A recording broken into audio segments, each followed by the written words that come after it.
sobat, di video kali ini aku mau ceritain sebuah film, dan film ini menurut aku bagus sih. Jadi kayak tentang penculikan gitu, bisa dibilang kayak teror juga ya. Dan judulnya itu, cerita ini berawal dari seorang operator 911 yang bernama Jordan. 911, where's your emergency? Dan ini Paul, pacar Jordan, dan Paul ini adalah seorang polisi. Dan ini dia, telepon pun masuk dari seorang anak gadis. Dia mengatakan kepada Jordan bahwa ada seorang laki-laki yang ingin masuk ke dalam rumahnya. Nama gadis itu adalah Lea. Lea sendirian di rumah karena orang tuanya pergi menonton bioskop dan dia tidak dapat menghubungi orang tuanya.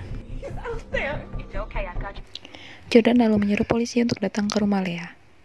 Ketika Jordan sedang menanyakan identitas Lea, tiba-tiba pencuri tersebut memecahkan jendela rumah Lea dan masuk ke dalam rumah. Lalu Jordan menyuruh Lea untuk masuk ke dalam kamar dan menguncinya. Namun sesampainya di kamar, ternyata pintu kamar Lea tidak dapat dikunci. Sementara polisi baru akan sampai sekitar 8-10 menit lagi. Dan lelaki tadi sudah berada di dalam rumah dan menuju ke kamar. Dan lelaki itu masuk ke kamar Lea. Karena lelaki itu melihat jendela kamar Lea yang terbuka, maka lelaki itu berpikir bahwa Lea telah pergi melarikan diri lewat jendela itu. Biar nggak susah nyebutnya, jadi nama lelaki ini adalah Mikhail. Lalu Mikhail pun turun ke bawah untuk mengejar Lea yang dipikirnya sudah keluar dari jendela. Dan ternyata Lea ngumpet dong di bawah tempat tidur. Gila, pinter banget. Tiba-tiba telepon Lea dan Jordan terputus, dan ini nggak tahu kenapa, mungkin providernya nggak bagus. Dan akhirnya Jordan menelpon Lea kembali. Dan ternyata ini jadi masalah besar buat Lea karena Mikhail mendengar dari telepon dan akhirnya masuk kembali ke kamar Lea. Lea pun menangis ketakutan dan please, pokoknya kalian jangan terkejut di bagian ini. Jordan berbicara kepada Mikhail agar tidak menyakitin Lea. Tak menghiraukan Jordan, Mikhail tetap melanjutkan niat jahatnya. Dan akhirnya Lea pun tewas. Mendengar jeritan Lea, mata Jordan pun melotot dan rambutnya semakin keriting seperti mie instan. Jordan yang merasa bersalah lalu masuk ke suatu ruangan untuk menenangkan diri. Dan ini atasan Jordan, sebut saja Jamila. Di sini Jamila sedikit menyalahkan Jordan karena seharusnya Lea bisa selamat jika Jordan tidak menelponnya kembali. Aku nggak tahu siapa wanita ini, mungkin saja ini Lea. Wah gila, apa Anda tuh? Dan ternyata itu cuma mimpi Jordan. Saat sedang bekerja, Jordan tanpa sengaja melihat berita penemuan mayat, dan ternyata mayat itu adalah mayat Lea. Setelah 6 bulan kemudian, ternyata Jordan masih trauma dan takut untuk melanjutkan pekerjaannya menjadi operator 911, sehingga Jordan pindah bagian pekerjaan. Bahkan Jordan jadi mengkonsumsi obat. Sekarang Jordan bertugas menjadi pengajar anak baru yang akan menjadi calon operator. Di sisi lain, tampak dua gadis cantik yang sedang makan di mall, yaitu Autumn dan Cassie. Tiba-tiba Autumn teringat harus menjemput adiknya dan Autumn pun meninggalkan Cassie. Karena semua orang juga tahu kalau sendiri itu nggak enak, akhirnya Cassie pun berencana untuk pulang. Dan ini yang masih belum terpecahkan sih, kenapa setiap umat manusia yang misalnya mau pulang, pasti bakalan minum lagi. Emang haus gitu tiba-tiba? Nggak ngerti lah ya. Oke lanjut, karena terburu-buru ternyata handphone Autumn yang satu lagi tertinggal dan dibawa pulang oleh Cassie. Ketika sedang berjalan di parkiran, ibu Cassie menelpon dan hanya dijawab cuek olehnya. Lalu tiba-tiba, di sini Cassie merasa kesal karena hampir ditabrak dan handphonenya rusak karena terjatuh. Lalu setelah kejadian itu, siapa sangka ternyata orang itu malah menyumpal mulut Cassie dan membuat Cassie pingsan. Di sisi lain, Jordan yang masih mengajari calon operator baru menjumpai Brooke yang masih 6 bulan bergabung operator untuk menanyakan pandangannya terkait pekerjaan yang sedang dijalaninya. Kembali ke Cassie, di sini Cassie terkejut dan panik karena dia berada di bagasi mobil. Tak lama kemudian ada suara handphone berdering dan ternyata itu adalah handphone Autumn yang tadi tertinggal. Tidak menyia-nyiakan kesempatan itu, Cassie pun langsung menelpon 911. Telepon Cassie pun diangkat oleh Brooke. Jadi Cassie menceritakan awal kejadiannya kepada Brooke. Brooke pun langsung mencari lokasi handphone yang sedang digunakan oleh Cassie. Namun karena kartu yang dipakai oleh Cassie adalah kartu prabayar, maka lokasinya akan sulit untuk ditemukan. Brooke panik dan akhirnya Jordan memberanikan diri untuk mengambil alih telepon tersebut. Lalu Jordan mencoba untuk menenangkan Cassie. Karena Jordan terlihat masih trauma, Jamila pun datang untuk menenangkan Jordan. Jordan, tenang ya, tarik napas dan buang lihat ke bawah. Oke, mantap. Akhirnya Jordan pun bisa tenang. Lalu Jordan menyuruh Cassie untuk melihat apakah ada alat yang bisa untuk membuka bagasi tersebut. Lalu Jordan bilang, nggak ada di sini. Lalu Jordan menyuruh Casey untuk mendeskripsikan lelaki itu. Terus si Casey bilang lelaki itu pakai kacamata warna hitam, berkulit putih. Aduh, umurnya nggak tahu, kayaknya 30-an gitu, pokoknya belum tua bangka lah. Dan dia menggunakan mobil warna merah marun. Setelah itu Jordan menyuruh polisi untuk mencari Casey melalui udara dan juga darat. Karena Casey mencium bahwa mobil itu sudah tua, lalu Jordan menyuruh Casey untuk memecahkan lampu belakang mobil tersebut. Awalnya Casey menolak karena dia takut jika lelaki itu mendengarnya, tapi akhirnya Casey pun mendengarkan saran dari Jordan. Dan ternyata ini Mikhail, woy. Orang yang tadi ngebunuh Leah juga. Oke, lanjut. Karena Mikhail dengerin musiknya kenceng banget, dia sampai gak sadar kalau lampu belakang mobilnya udah berhasil dipecahin sama si Casey. Aduh, males banget, so keren. Lalu Casey melambai-lambaikan tangannya keluar, berharap ada yang melihat dan melaporkannya ke operator 911. Dengan begitu Jordan akan mengetahui lokasi Casey sekarang. Dan akhirnya di sini ada Mahmud, ya mama muda yang ngelihat kejadian itu terus langsung laporin ke operator. Namun usaha mereka gagal karena si mama muda ini malah mendekatin mobil Mikhail. Mikhail pun curiga dan dia pergi ke lain arah.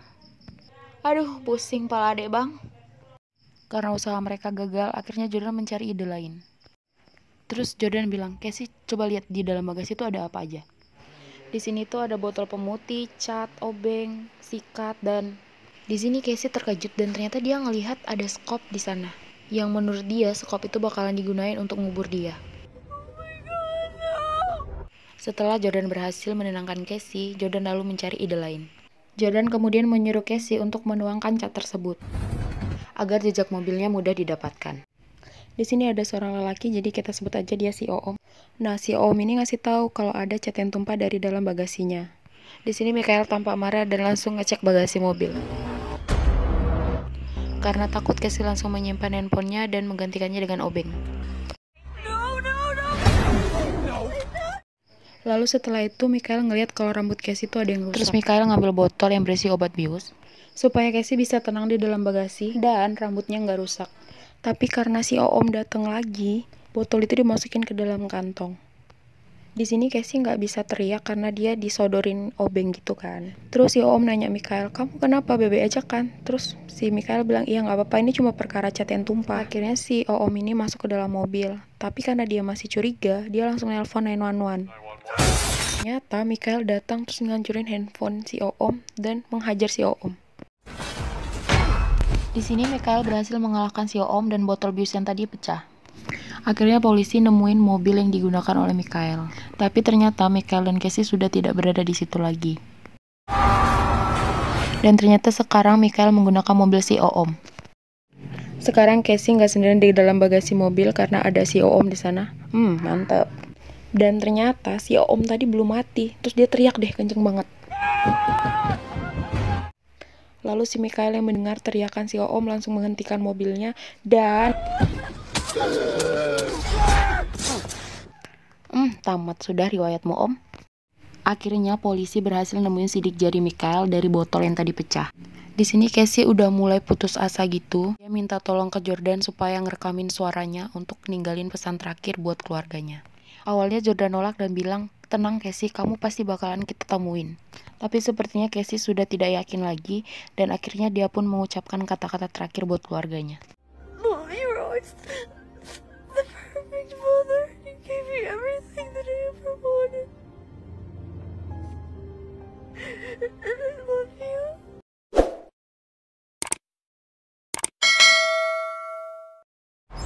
Saat sedang berhenti di pom bensin, Casey pun meminta tolong kepada petugas pom bensin tersebut.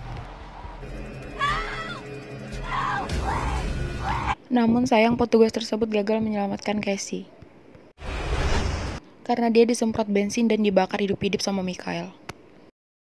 Setelah itu Jordan langsung menghampiri Casey dan memukulnya hingga pingsan. Di sisi lain, Paul yang sudah menemukan sidik jari Mikhail langsung menuju ke rumahnya. Namun saat tiba di rumah Mikhail, yang ada hanya istri dan juga anak Mikhail. Lalu Paul menyelidiki ruang kerja Mikhail. Di sini Paul menemukan sebuah foto dan foto itu mirip sekali dengan Casey. Yang ternyata itu adalah kakak Mikhail. Usai tiba di tujuannya, Mikhail menggendong Casey dan mendapati ada sebuah handphone di saku Casey. Lalu Jordan mengatakan kepada Mikhail untuk tidak menyakitin Casey dan menyerahkan diri karena kepolisian telah mengetahui identitasnya. Mikhail tidak menghiraukan perkataan Jordan dan dia tetap melakukan aksi jahatnya. It's already done. It's already done. Ucapan itu mengejutkan Jordan karena mengingatkannya pada kejadian 6 tahun lalu saat menangani kasus yang sama, yaitu kasus Leah. Dan Jordan pun sadar bahwa pelakunya adalah orang yang sama. Di sisi lain, tampak Paul sedang melihat sebuah rumah di foto dan langsung menanyakan alamat tersebut kepada istri Mikhail. Namun, sesampainya di sana, polisi tak juga menemukan keberadaan Mikhail maupun Casey. Mencari Mikhail bagaikan mencari jodoh, susah euy. Ada cewek tuh yang gak cantik-cantik amat. Psst, cewek. So cantik. Oke, lanjut lagi. Ternyata Casey disekap di suatu ruangan dengan tangan dan kaki yang terikat. Lalu Mikhail mengkeramasi rambut Casey dan juga memotongnya. Ketika Mikhail sedang mengambil hair dryer, ternyata tangan Casey sudah terlepas dari ikatannya. Lalu Casey langsung menyemprotkan sesuatu ke wajah Mikhail. Lalu Casey pun lari secepat mungkin untuk kabur dari Mikhail.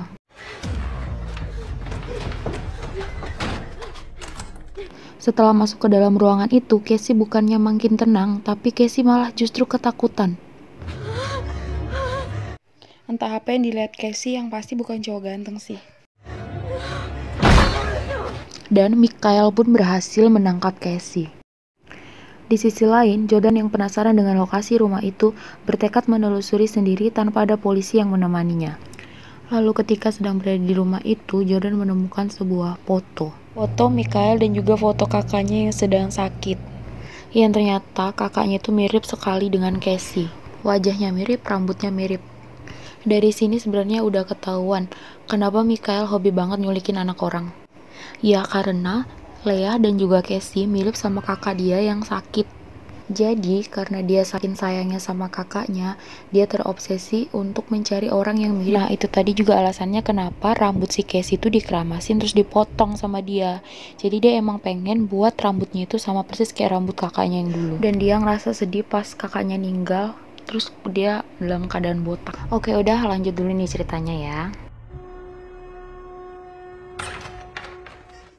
Beberapa saat setelah itu, Jordan mendengar suara yang pernah ia dengar saat berbicara dengan Mikhail di telepon. Ya, suara itu ternyata adalah suara logam pemberat di tiang bendera tak jauh dari lokasinya. Lalu Jordan menemukan pecahan handphone di sana dan juga ruang bawah tanah. Ketika Jordan ingin menelpon 911, tak sengaja handphonenya terjatuh dan di bawah sana tidak ada sinyal. Lalu Jordan memberanikan diri untuk masuk ke dalam ruang bawah tanah tersebut. Di sini Jordan melihat suatu ruangan, lalu tiba-tiba Mikhail keluar dan Jordan pun bersembunyi di suatu ruangan. Dan tiba-tiba Mikhail datang.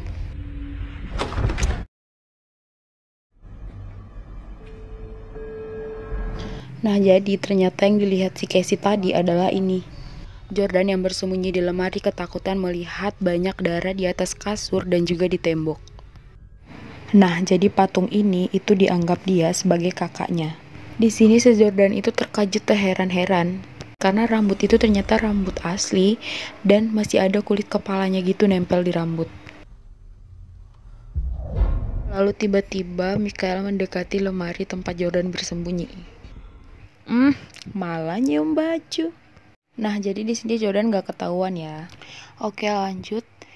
Mikhail lalu melanjutkan aksinya untuk mengambil rambut Casey dengan memotong bagian kulit kepalanya. Tiba-tiba Jordan datang dan langsung memukul Mikhail. Lalu Jordan melepaskan ikatan tangan dan juga kaki Casey. Lalu tiba-tiba Jordan diserang oleh Mikhail dan dimasukkan ke dalam air.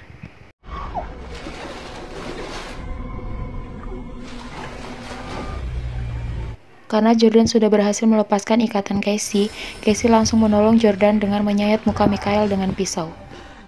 Casey dan Jordan langsung menuju ke pintu keluar, namun Mikhail mengejar mereka dengan cepat.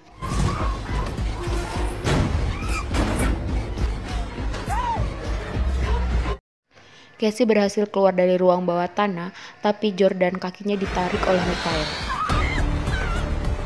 Jordan berhasil keluar dari ruang bawah tanah karena dia menendang Mikhail.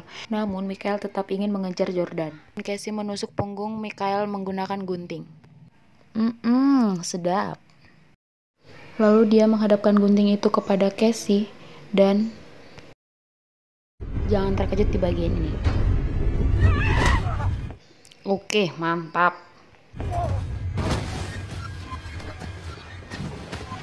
Kasih sekali, Casey. Senangnya dalam hati. Oke, lanjut. Lalu Jordan langsung menelpon 911, namun dihalangin oleh Casey. Terus Jordan di sini bilang, harusnya lu itu dengerin kata-kata gue, oi. Terus Mikael dengan slow ngejawab, udah slow aja, kapan nih polisinya datang? Dan ternyata Casey dan Jordan sudah sepakat untuk tidak melaporkan Mikael ke polisi. Karena Casey dan Jordan ingin melihat Mikael menderita. Oke, tamat. Dan akhirnya aku bisa makan mie dulu. Oke, dikit lagi nih ya. Ini menurut aku jadi ending yang bagus sih, karena biasanya kan penjahatnya itu justru dilaporin ke polisi gitu kan endingnya, tapi ini nggak, dibiarin aja dong di ruang bawah tanah dengan posisi terikat gitu sampai dia mati, dia berada di ruang bawah tanah. Oh my god, parah sih. Oke deh, sampai sini dulu cerita kali ini, semoga kalian suka sama ceritanya, dan aku minta tolong jangan lupa untuk di subscribe, like, comment, share, dan thank you, bye bye.